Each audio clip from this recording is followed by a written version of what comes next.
शहर से दूर पहाड़ियों के बीच बसा सेंट मेरी गर्ल्स हॉस्टल अपनी भव्यता और अनुशासन के लिए मशहूर था। हर साल सैकड़ों छात्राएं यहाँ पढ़ने आती थीं, लेकिन हॉस्टल के एक पुराने विंग में जाने से सभी कतराती थीं। उस विंग के बारे में कई अफवाहें थीं। कुछ कहती थीं कि वहाँ अजीब आवाजें आती हैं, तो कुछ का मानना था कि वहाँ किसी लड़की की आत्मा भटकती है। इस बार हॉस्टल में रिया, नेहा, साक्षी और अनुष्का नाम की 4 लड़कियां एक साथ आईं। उन्हें हॉस्टल में रहना बहुत अच्छा लग रहा था, लेकिन पहले ही दिन वार्डन मैडम ने सख्त हिदायत दी, पुराने विंग की तरफ भूलकर भी मत जाना। रिया एक निडर लड़की थी, उसे इस तरह की बातों में ज्यादा भरोसा नहीं था। उसने सोचा कि ये सब सिर्फ डराने के लिए कहा जा रहा है, लेकिन नेहा और साक्षी थोड़ी डरपोक थी। तीसरी रात की बात थी, बिजली चली गई और पूरा हॉस्टल अंधेरे में डूब गया। रिया ने मोमबत्ती जलाई और खिड़की के पास बैठी थी। तभी उसने देखा कि पुराने विंग की ओर जाने वाला दरवाजा हल्का सा खुला था। उसका दिल जोरों से धड़कने लगा। क्या किसी ने अभी अभी दरवाजा खोला था या ये पहले से खुला था? रिया, क्या देख रही हो? नेहा ने घबराते हुए पूछा। कुछ नहीं, बस यूं ही, रिया ने जवाब दिया, लेकिन उसका दिमाग दरवाजे की ओर ही था। अगली रात जब सब सो चुके थे, रिया चुपचाप अपने कमरे से निकली और पुराने विंग की ओर बढ़ने लगी। हवा में एक अजीब सी ठंडक थी। जैसे ही उसने दरवाजे को छुआ, एक ठंडी लहर उसके पूरे शरीर में दौड़ गई। दरवाजा खुद ब खुद चरमराते हुए खुल गया। अंदर घना अंधेरा था। अचानक उसे लगा कि कोई उसके पीछे खड़ा है। उसने पलटकर देखा, लेकिन वहां कोई नहीं था। लेकिन तभी बचाओ!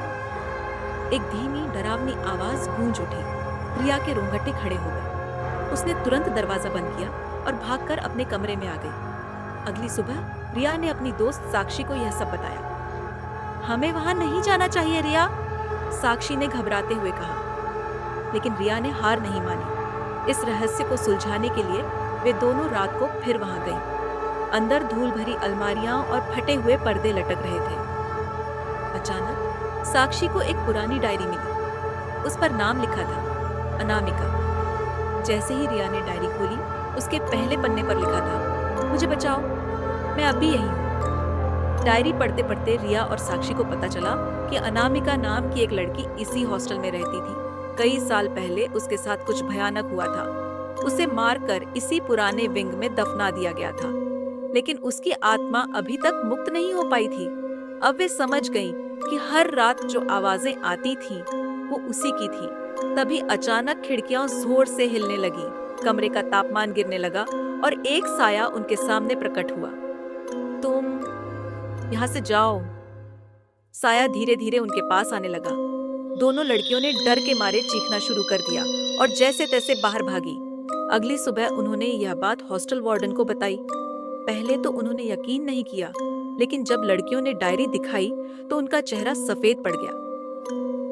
ये सच है, वार्डन ने धीरे से कहा।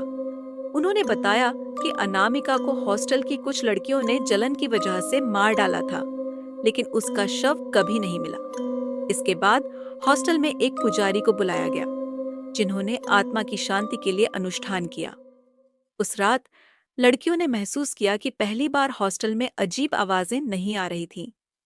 रिया, साक्षी, नेहा और अनुष्का को लगा कि अब हॉस्टल में सब कुछ ठीक हो चुका है। वे अपनी पढ़ाई पर ध्यान देने लगी। लेकिन कुछ दिनों बाद अजीब घटनाएं फिर से शुरू हो गई। रात के समय लड़कियों को अपने कमरों में हलचल महसूस होने लगी। खिड़कियां अपने आप खुलने लगी। किसी के धीमे धीमे फुसफुसाने की आवाजें आने लगी।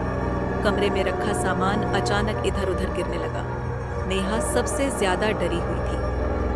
रिया, हमें यहाँ से चले जाना चाहिए, यह हॉस्टल सुरक्षित नहीं है, उसने कांपते हुए कहा। लेकिन रिया अभी भी मानने को तैयार नहीं थी। उसे लग रहा था कि कहीं कुछ छूट गया है। शायद अनामिका की आत्मा को पूरी तरह मुक्त नहीं किया गया। एक शाम जब रिया लाइब्रेरी में पढ़ाई कर रही थी, तो उसने देखा कि एक लड़की सफेद कपड़ों में कोने में बैठी थी। उसके लंबे काले बाल उसके चेहरे को ढंके हुए थे। रिया ने धीरे से पूछा, तुम कौन हो? लड़की ने धीरे धीरे सिर उठाया। उसकी आंखें बिल्कुल काली थीं और उसके चेहरे पर पीड़ा झलक रही थी। मुझे इंसाफ चाहिए। रिया का दिल जोर जोर से धड़कने लगा। जैसे ही उसने पलटकर अपने दोस्तों को बुलाने के लिए देखा और वापस मुड़ी, लड़की वहां से गायब हो चुकी थी। अब रिया को पूरा यकीन हो गया था कि अनामिका की आत्मा अभी भी भटक रही थी। रिया और साक्षी ने फिर से उसकी पुरानी डायरी पढ़नी शुरू की।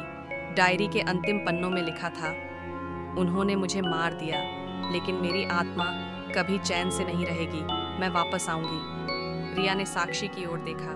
क्या हमें अनामिका की लाश खोजनी चाहिए? साक्षी डर गई। तुम पागल हो गई हो?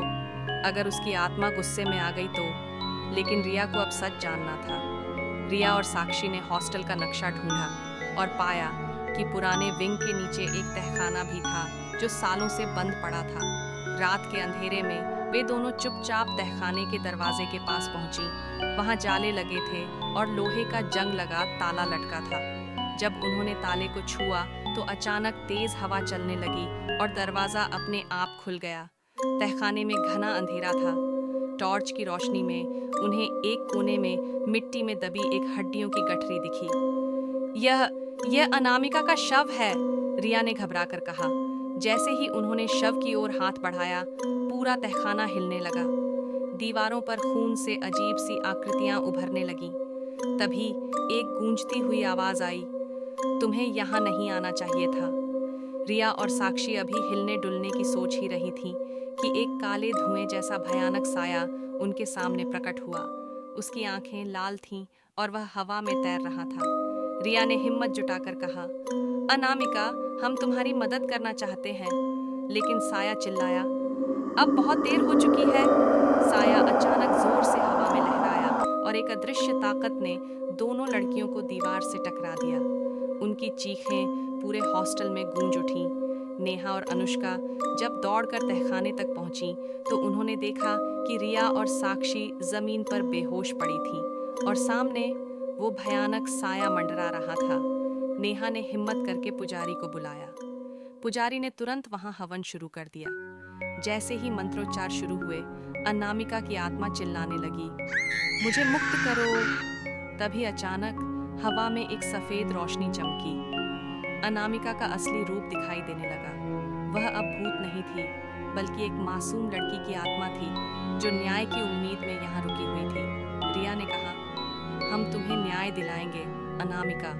इतना सुनते ही अनामिका की आत्मा रोशनी में बदलकर गायब हो गई। अगले दिन हॉस्टल प्रशासन ने पुलिस को सूचना दी। पुलिस ने तहखाने से हड्डियों को बरामद किया और एक पुराना मामला फिर से खोला गया। रिया, साक्षी, नेहा और अनुष्का ने चैन की सांस ली।